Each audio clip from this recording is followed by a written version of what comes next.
All right, let's dive right in. Welcome everyone to a brand new explainer. Today, we're going on an incredible papercraft style adventure right into the heart of a classic, slightly spooky, but totally fun poem. It's called Seeing Things, and it's written by Eugene Field. I am so excited to guide you through this whole shebang. So go ahead, grab a comfy seat, and let's get ready to explore. But hey, before we actually meet the star of our story, I've got to ask you a quick question. What helps you feel safe when you're alone in the dark? Seriously, think about it. Is it a favorite stuffed animal? A glowing nightlight, maybe? Or are you the type to just hide completely under the blankets? Take a second and shout your answer right at the screen. Go on, I'm listening. Okay, those are some absolutely brilliant answers. It's totally normal, to need a little extra comfort when those lights go out.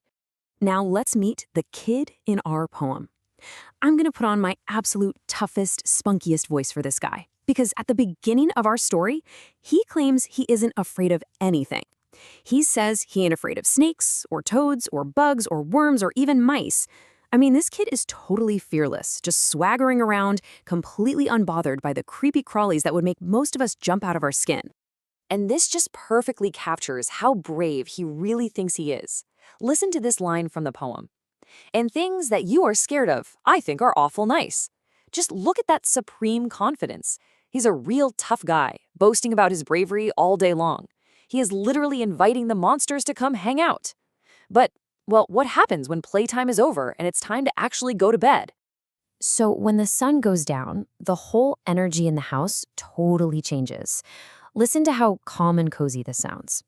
He has to go to bed, he says his prayers, and he is tucked up warm and snug. His mother leans in, gently says happy dreams, and then she takes away the light. She leaves him lying there perfectly still, perfectly calm, all by himself in his room. Until, oh boy, and seeing things at night. That's right, our super brave, tough-talking hero is suddenly left all alone in the pitch black. And when it's completely dark, your eyes start playing tricks on you, don't they? That whole tough guy act, yeah, it disappears pretty fast when the lights go out. Okay, things are getting a little spooky now.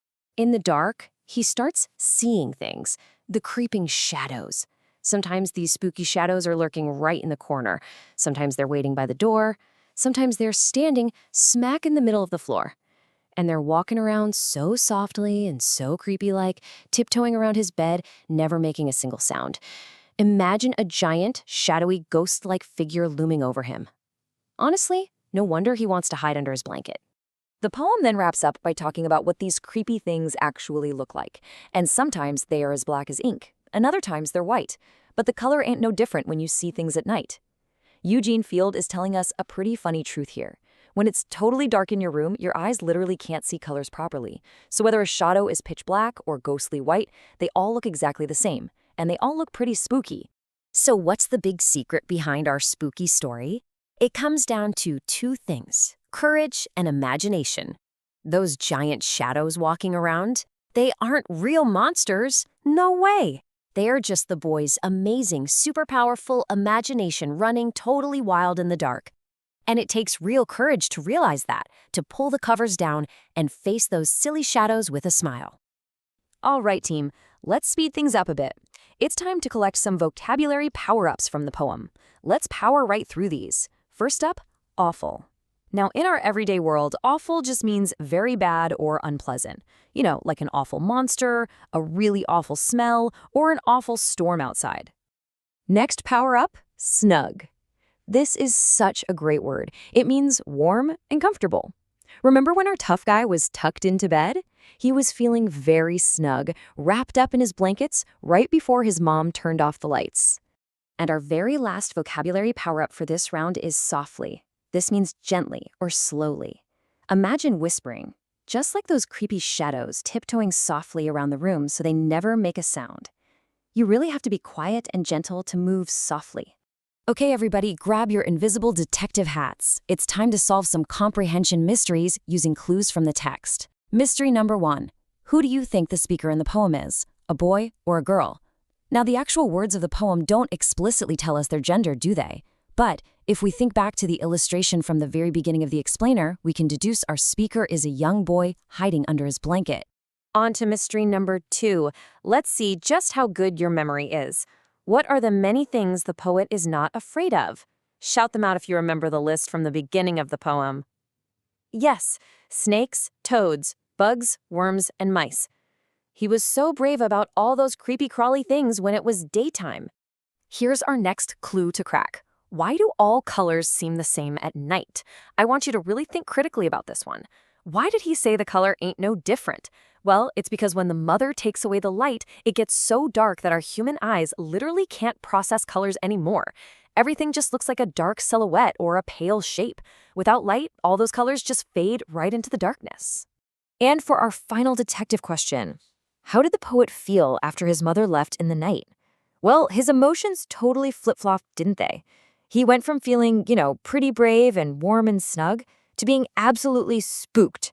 Once he was alone and the lights were gone, his imagination took over and his bravery vanished the second he started seeing those creepy things in the corners. Okay, detectives, keep those hats on and pull out your notebooks because we need to find the rhyming pairs hidden in this poem. This is what makes poetry sound so fun. Listen closely to the words and see if you catch them. Let's trace it back. He said he ain't afraid of bugs, worms, or mice, and things you were scared of I think are awful nice. Mice and nice. Then he says, I have to go to bed and when my prayers are said. Bed and said. And of course, she takes away the light and seeing things at night. Light and night. Eugene Field uses these bouncing rhymes to make the whole poem incredibly fun to read out loud. All right, step right up. It's game show time. We have a secret code to crack. We need to unjumble the nonsense words on the left, find the real word, and then match it with its absolute opposite. Are you ready? First up, EBRV. Unjumble that and you get brave. And the opposite of brave is coward. Next up, ENLOA. Unjumble it and you get alone. The opposite of alone is together. Let's keep going. LFUA, that's awful. The opposite of awful is lovely. Next, PAPH, that's happy. Opposite of happy is sad. Finally, REVN, never.